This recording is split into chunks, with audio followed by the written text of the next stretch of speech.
bakit mo hahayaan yung outer environment i-affect yung inner world?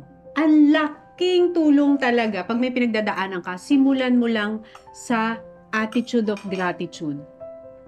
Kaysa tignan mo yung kulang, wala, mali. Katulad dito, ano ba, pupunta ako dito.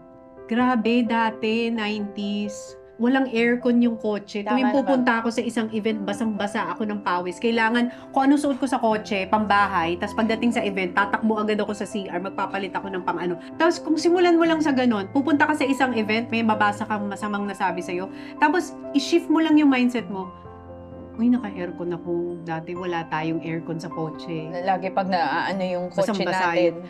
Lagi yung pa tumitirik. tumitirik yung kotse Tumitirik pa sa natin. gitna ng Tiendesitas. Ngayon, Ingkos pa kami ng traffic. nakakapunta tayo sa isang lugar na okay na yung kotse natin.